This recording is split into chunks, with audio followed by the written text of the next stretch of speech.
Hello, my friends. Hello, health coaches. It's Erin Power here. And I was thinking about you today and wanted to jump in and record this solo episode, which I'm giving the sort of rough working title of 7 factors to consider when working with clients in close personal coaching relationships that go beyond diet, exercise, and lifestyle. That's a long title, but we're going to go with it. It's a working title. Hi, I'm Erin Power. I'm a health coach, a health coaching educator and mentor, and your host of Health Coach Radio. This podcast delves into the art, science, and business of health coaching.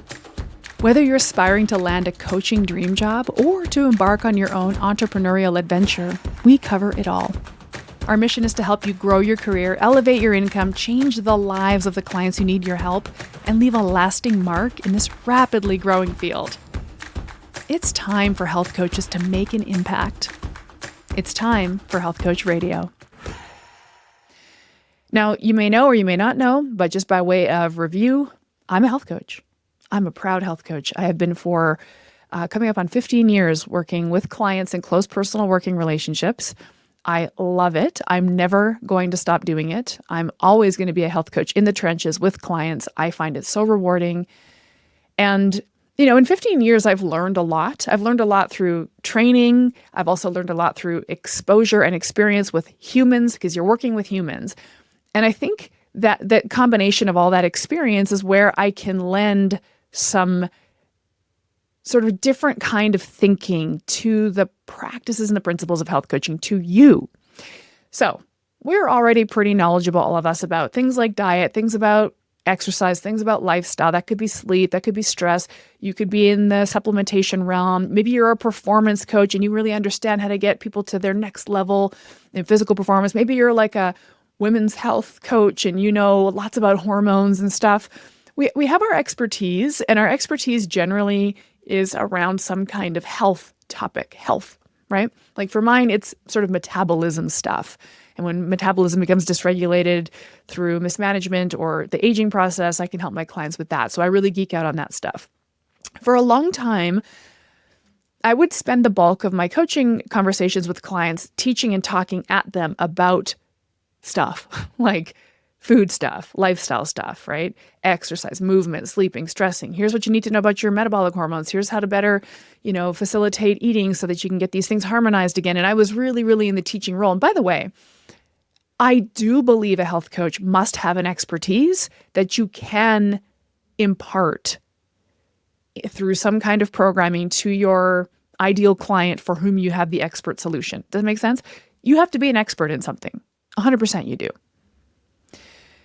You need to have that. We're not downplaying that. Your expertise in health topics is one of the reasons the client came to you. Probably the big reason. They're searching for an expert with a solution for the problem they have, and that's you. So please do have that expertise and please anchor to it. But these 7 factors I want to talk about today, I really want you to start thinking about this because in my experience working with people, these factors are as important, in some cases more important, than the knowledge that we all have about health and wellness. Are you ready? Here we go. Number 1, intrinsic motivation. I call this motivation that matters. We want to understand why someone wants to make this change. This might seem very basic to you because, and by the way, I hope it does, because if you've been trained as a health coach, then your training program should have taught you this. Okay, if you got trained as a health coach, maybe you didn't. Maybe you're just a natural. The thing about health coaching is it's unregulated. You don't have to carry a certificate to do it, but the benefit to getting certified is that you learn stuff like this. You learn about intrinsic motivation. Here's how I implement this in my coaching practice. Maybe you can use this. It's really simple. In my intake form, when my client signs up with me, they have to complete intake forms. Of course they do. We need to understand a little bit about their health history, the way they eat, the way they move, what they're kind of doing now. But we also have to get very clear on their goals. So actually, the first thing I ask my clients to complete in my intake process is a goal-setting exercise. Why are we doing this? I'm working with my clients for 6 months. Now, I'm a weight loss nutritionist, weight loss health coach. I work with women on weight loss. It's a long, guided 6-month weight loss approach. That would be my expertise. but I need to know what they want to get out of this relationship besides simply weight loss. So I asked them these questions on the intake form. 1 second, Brock, because now I have to pull this up. I wasn't prepared. Hang on.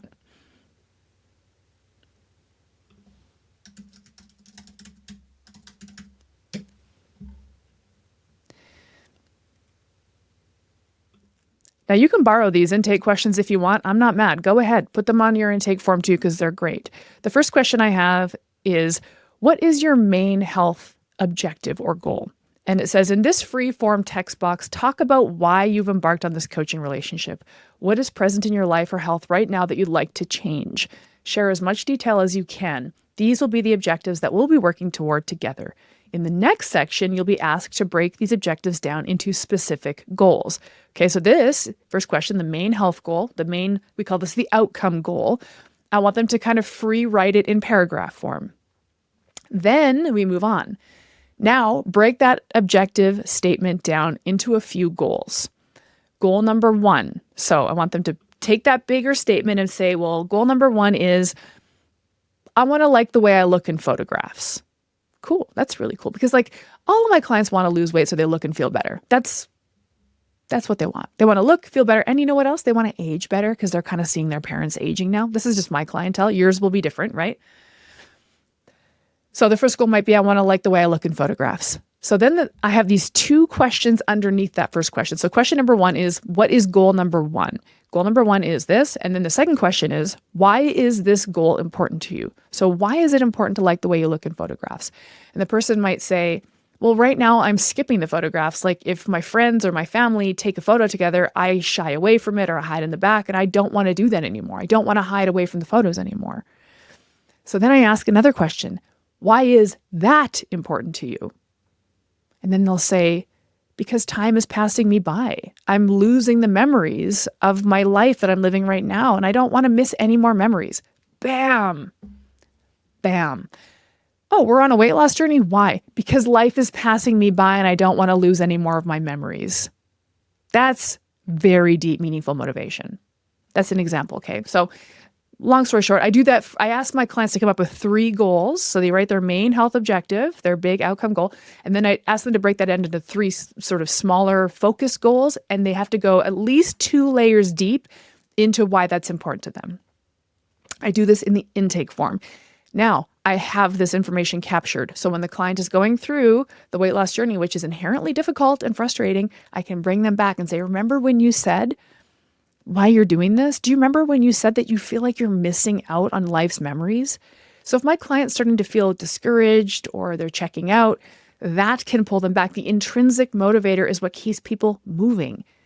Now, extrinsic motivators like, well, my doctor told me I need to lose weight, or I really want to look hot at the high school reunion and show Becky what's up, right, or whatever. Those are extrinsic. They're not as meaningful, generally speaking, right? They're just not as deeply meaningful. Now, they can be if you go a couple layers deep. If you say, why do you want to show Becky up at the high school reunion? Well, because she bullied me in high school and I always felt like I did whatever. And why is that important to you? And it might be because I'm amazing and confident and successful, and I love that about myself. And I want to proudly and confidently walk in and stride into every room feeling that confidence. That's an amazing intrinsic motivator. It has nothing to do with Becky or the dress or the high school reunion. It's confidence. Do you know what I mean? So it really behooves us to get into these deeper, meaningful motivations, aka intrinsic motivations. It's literally crucial. If your health coaching school didn't teach you how to do this, I just did. You got to do it. You got to do it. Intrinsic motivation is the only thing that motivates people to keep going. Number 2, thing we have to consider that goes beyond diet and lifestyle and exercise when we're health coaching is the psychosocial aspect of your client's health programming. What? What? I'm just saying, you don't have to become a psychotherapist, psychologist. You don't have to know anything about psychology.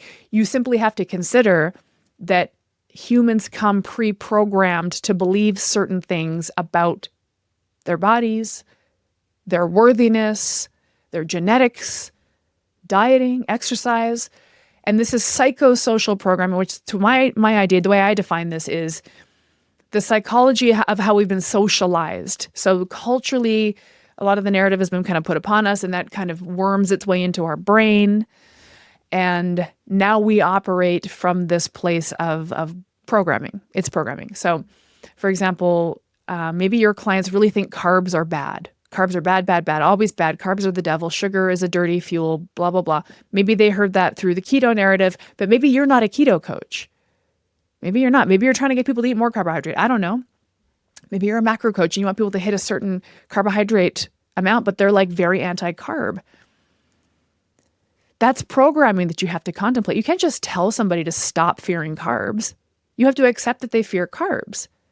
I'm just using this as an example. I have no personal purview on carbs. I'm super agnostic about them, just so we're clear. Okay. So what could you do to carefully considering this person's psychosocial program and get them just eat a little bit more carbohydrate? Or you know what? Let's go the other way. Well, maybe you are a keto coach and you want people to eat fewer carbohydrates. Well, instead of just saying, I need you to hit 25 grams of net carbs a day, which is a big leap for a lot of people, step them down. This really makes the case for baby steps. And I've been teaching this to health coaches for years and years and years in the health coaching school that I'm on the faculty for, Primal Health Coach Institute. There's kind of like two approaches to taking on health change, I would say. There's probably more, but let's just break this down into simple terms. There's the Band-Aid ripping approach, like rip, we're going for it, like all in. Or there's the baby step approach. If your clients were good at Band-Aid ripping, they would have done it. They wouldn't even be in your care. They would have ripped the Band-Aid and done it 10 years ago, but they didn't, which tells me automatically these people aren't great Band-Aid rippers. They need a baby step approach. I really believe in the power of tiny goals, tiny, attainable, specific, values-based goal setting. So values goes back to the first thing I just said. Why is this important to you? But the goal needs to be very small, the smallest gettable goal, the thing that they can do. If you say to your client, I need you to go from 150 carbs a day down to 25 carbs a day, that's too big. That's just going to feel unattainable for them. And this is only because of their programming. It's not biologically unattainable. A person can the human body is resilient AF. It can do a lot of amazing things, but the programming, you got to factor that in, my friends. Right? And I'll go back to my practice with women who are my age. So, we're Gen X women. Our programming, we were brought up in the skinny era. Skinny was the only appropriate body shape we were allowed to have.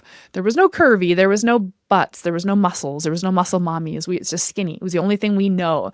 And to this day, Gen X women hold that programming in their brains, right? I have to know that, and I do know that because I am that, right? Generally, this makes the case for why your health coaching client is probably some version of you, because you can understand the programming. But we can't overlook it. This is where it's just really important for you to understand and take these baby steps with your clients because of the way they've been psychosocially programmed to think, feel, believe about their bodies, about health, about diet, etc. Health Coach Radio listeners, have I got a treat for you. To get 72-hour free trial access to Primal Health Coach Institute and a 50% off coupon code to the How to Become a Health Coach virtual summit featuring video interviews with over 30 industry experts, visit primalhealthcoach.com/HCR today. Number 3 on my list, feelings. We have to take folks' feelings into account. And you might learn this in your health coach training, the power of asking somebody, how do you feel about that? That's a really amazing open-ended question, really basic. You can ask that question anywhere inside the coaching conversation, right?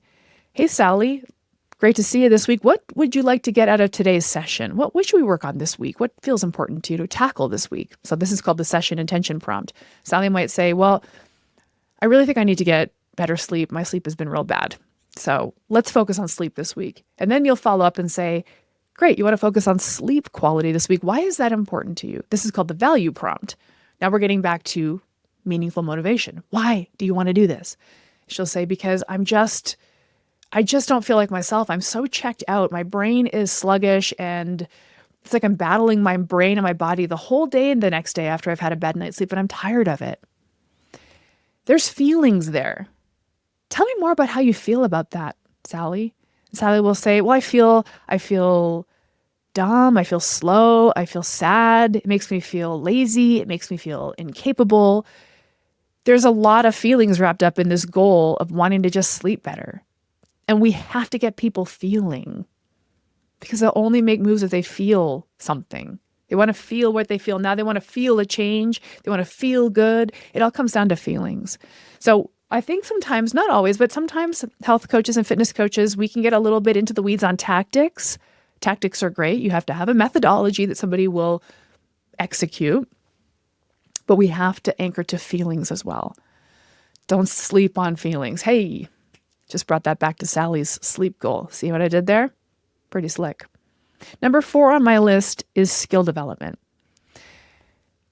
I believe that the steps the client needs to take to achieve the outcome is simply a question of skill development. I do. So let me use my own practice as an example. It's just easier for me to use my own practice, but I'm going to try to come up with a few other examples too. I do weight loss. Now, weight loss is simply a matter of energy in, energy out. That's how some might describe it. I think it goes a little deeper than that. I definitely do. I think we have to contemplate meaningful motivations and feelings and psychosocial programming, all this stuff, right? But from a really, really basic, obtuse biochemical thermodynamics level, maybe it's just an energy balance thing. Maybe. Well, they have to develop the skill of doing that. You can't just say, eat less and move more. Obviously, we can't just say that because it's not working. That's why people need health coaches, because if it was just easy to eat less and move more, they would have done it by now. But it's not working. There's a skill development that's lacking there. So let's develop the skill of eating less. Let's develop the skill of moving more, or whatever the case may be. Develop the skill of going to bed. Develop the skill of lifting weights. Develop the skill of taking walks. Develop the skill of saying nice things about yourself. Develop the skill of grocery shopping, of meal prepping, whatever. It's skill development. And this simply takes reps. It's like learning to play any instrument. Your body's an instrument. The human body is an instrument. Your client's body is an instrument. They're learning to play the instrument toward some kind of healthy outcome. So to play any instrument, you have to practice. You have to screw up, figure out how to unscrew up. That's making mistakes is really how we learn. That's how we develop skills. So I really believe in this. Approaching health improvement, whatever your niche is, as skill development is a crucially overlooked factor here. And it kind of reiterates something I said earlier, which is if you were going to learn a skill, you'd probably break it down into small, gettable chunks, gettable goals that are tied to some kind of meaningful intrinsic motivation. Number 5 on my list, identity shift. Yeah, your clients have to have a shift in their whole identity. I know. This is something I teach in my advanced coaching course. Somewhere down the line on the continuum of the coaching relationship, maybe mid to late relationship. So let's say you have a 12-week program, like we're talking around week 8 or 9. I have a 6-month program. This happens around month 4 or so. They have to start identifying as the kind of person who. This is now so deeply entrenched and enmeshed in who they are that they can't extricate themselves from the behaviors anymore. They've developed the skills, and now the skills are so deeply patterned that they have become the kind of person who executes this. For example, let's say you are the kind of health coach who really likes your clients to eat a nice, substantial, robust breakfast. Now, maybe you're not. Maybe you're a fasting coach and you like to tell your clients to skip breakfast. It's all good. We're just using this as an example. Let's say you try to teach your clients the skill. They're trying to develop the skill of eating a robust, nourishing, protein-forward breakfast. That's going to take practice because it's skill development. But at some point, they'll have developed the skills so well that now they are the kind of person who eats breakfast. And I've had clients literally say this to me. They'll say, I just can't not eat breakfast now, because this, by the way, is something I get my clients to do. They've become the kind of person who can't not eat breakfast. That's what we need, that shift in identity. That shift in identity is what we really need. And I just think this comes over time. This really does make the case for a deep, meaningful, and somewhat prolonged personalized coaching relationship so that you can get to this point where the client can say back to you, you know what? I've changed. I've actually changed. I'm a different person now. And so this actually just reiterates the idea that we can't just tell people what to do. I mean, they'll listen to us. We're their coach. They'll do what we tell them to do to a certain point. At some point, if it doesn't feel like it's part of them, they'll just quit.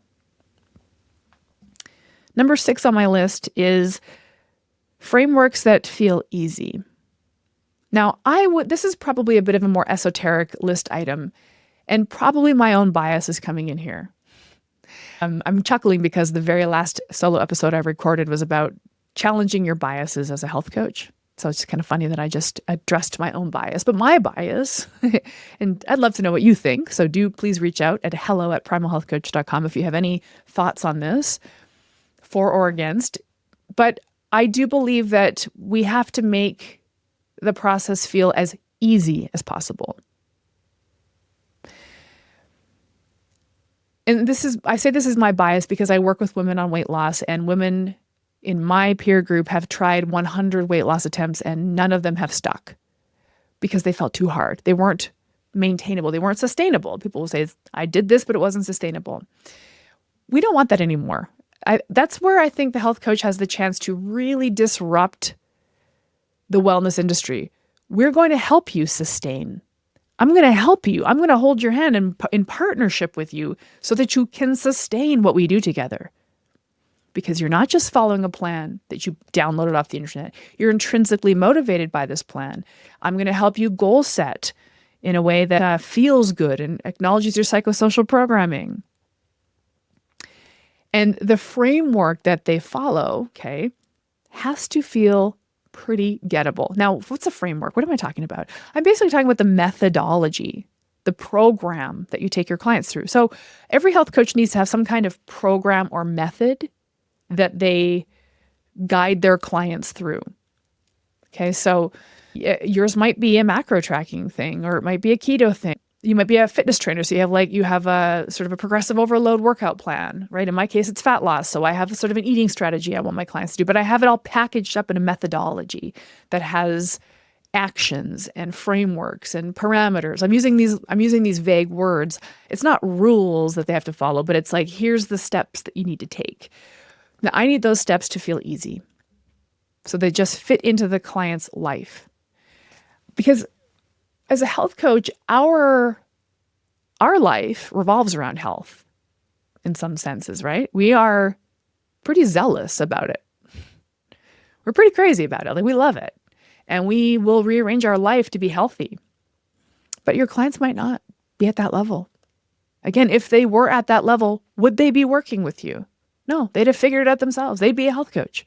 But they're a health coaching client. They're a little different than you are. And for these folks, they're trying to fit this into their life. It's not their whole life. I hate to break it to you. For the average health consumer, health behaviors are not their whole life. I think that's actually something we really need to reconcile as health coaches. It's important to them because we already connected with that. Their intrinsic motivations. It's important to them, but it's not everything.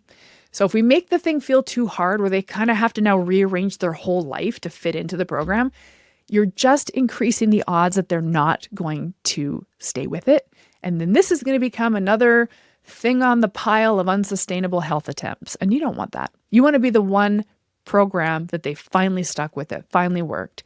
So you got to make the frameworks feel as easy as possible. Now, this is one of my favorite things to talk about, actually, is programming.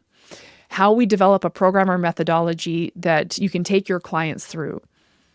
You need to think about this, right? You definitely, as part of going to business as a health coach, you can't skip this part. You have to understand, like, what's the journey my client is going to go on? What's the first thing they need to do? What's the second thing they need to do? How are they going to do this? And like, really break this down into gettable steps. Okay, so we need to create frameworks that feel easy. The final item on my list, number 7, is support so they don't quit. Once again, this is a list of factors that health coaches must consider that go beyond diet, exercise, and lifestyle change when working with clients in personalized coaching relationships. The long-winded working title of this episode. Number 7 is support so they don't quit. This kind of expands on what I just said. The support of a health coach is the game changer. I'm using the word support intentionally because I'm trying not to use the word accountability. And here's why. Here's the slight semantic difference that I think of when I think about those two words. Your clients might come to you and say, the reason I want to work with you is because I need someone to hold me accountable. And they probably do need that. That's probably how they think about what you do.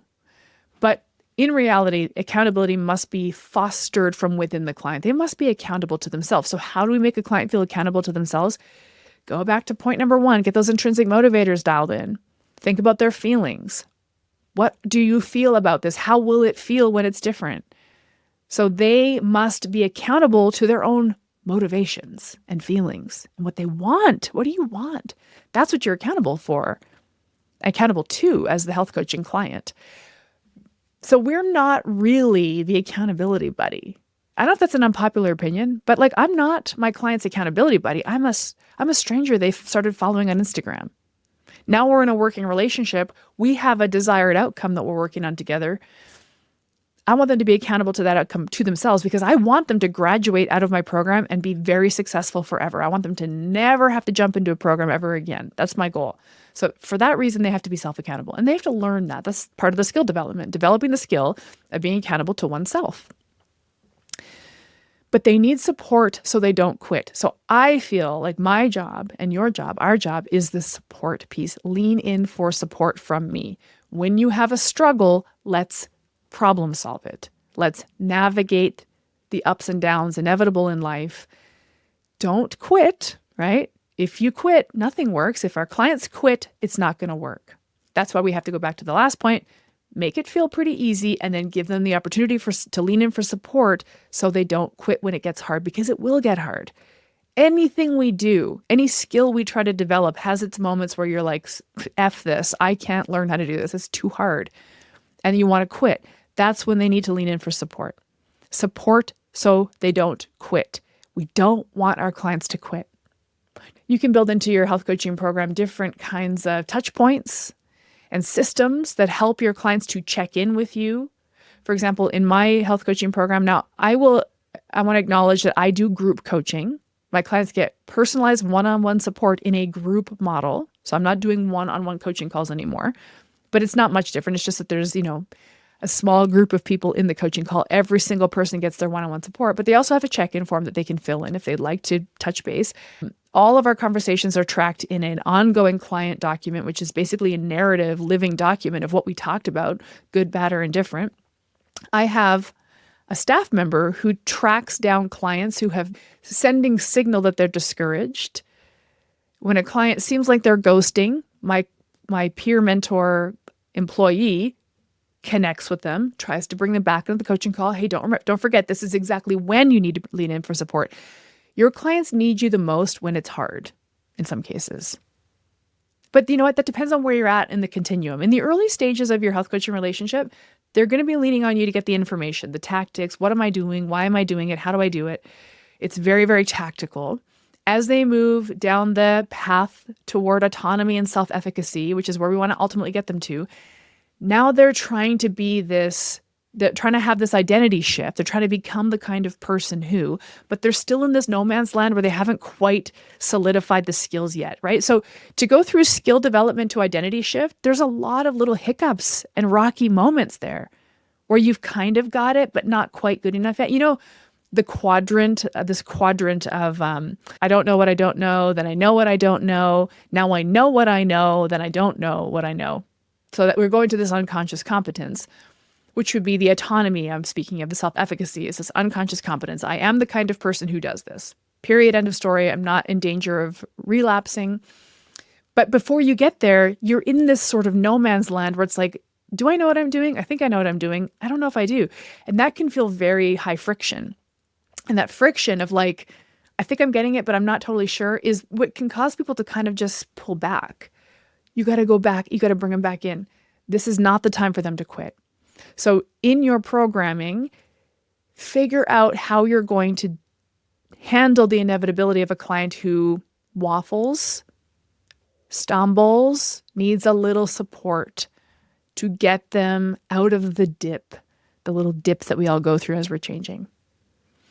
So here's my 7 items that go beyond basic diet, lifestyle, and exercise stuff that health coaches must factor into their health coaching relationships with clients. Number 1, their intrinsic motivations, meaningful motivations that matter to them. Number 2, the psychosocial programming, everything they think, feel, believed, and have been programmed to think they know about their bodies and about health.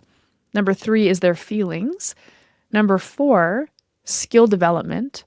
Number 5, the identity shift that must happen in order for them to embody this change forever. Number 6, frameworks that feel easy. And number 7, support so they don't quit. This podcast was brought to you by Primal Health Coach Institute. To learn more about how to become a successful health coach, get in touch with us by visiting primalhealthcoach.com/call. Or if you're already a successful health coach, practitioner, influencer, or thought leader with a thriving business and an interesting story, we'd love to hear from you. Connect with us at hello@primalhealthcoach.com and let us know why we need to interview you for Health Coach Radio.